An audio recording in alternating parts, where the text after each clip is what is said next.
ಕೊನೆಗೊಂದು ಬಹಳ ಮಹತ್ವದ ಸಾಲನ್ನ ಬರೀತಾರ. ಹೆಂಡತಿ ಒಲವಿನ ಭಾಗ್ಯವನರಿಯದ ಗಂಡಿಗೆ ಜಯವಿಲ್ಲ. ಎಷ್ಟು ಅದ್ಭುತ ಮಾತು ನೋಡ್ರಿ. ಯಾರು ಹೆಂಡತಿಯನ್ನ ನಿರ್ಲಕ್ಷ್ಯ ಮಾಡ್ತಾರೋ, ತಿರಸ್ಕಾರ ಮಾಡ್ತಾರೋ, ಕಾಲ್ ಕಸ ಮಾಡ್ತಾರೋ ಅವ್ರು ಎಂದೂ ಉದ್ಧಾರ ಆಗುದಿಲ್ರಿ. ಹೆಂಡತಿನೂ ನನ್ನ ಮನುಷ್ಯಳು, ನನ್ನ ಬಾಳ ಸಂಗಾತಿ, ನನ್ನ ಸಂಸಾರ ನೌಕೆಗೆ ಹೆಂಡತಿನೂ ನನಗೆ ಬೇಕು, ಅವಳ ಪಾತ್ರವೂ ಮುಖ್ಯ ಅಂತ ಹೆಂಡತಿಯನ್ನ ಪ್ರೀತಿಸಿ ಗೌರವಿಸುವವರು ಮಾತ್ರ ಆ ಸಂಸಾರವನ್ನು ಚೆನ್ನಾಗಿ ನಡ್ಸ್ಕೊಂಡು ಹೋಗಬಹುದ್ರಿ. ನಮ್ಮ ಖ್ಯಾತ ಹಿರಿಯ ಕವಿ ಡಿ.ವಿ. ಗುಂಡಪ್ಪನವರು ಬಹಳ ಚಂದ ಬರೀತಾರ. ಯಾರು ಬಡವರು? ಬಡವರು ಯಾರು?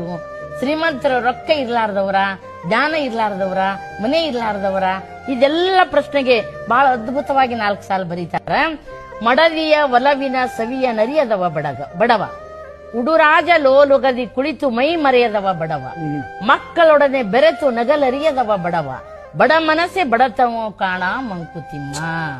ಅದಕ್ಕೆ ಮಡದಿಯ ಒಲವನ್ನ ತಿರಸ್ಕಾರ ಮಾಡೋ ಗಂಡು ಉದ್ಧಾರ ಆಗೋದಿಲ್ಲ ಅಂತ. ಅದಕ್ಕೆ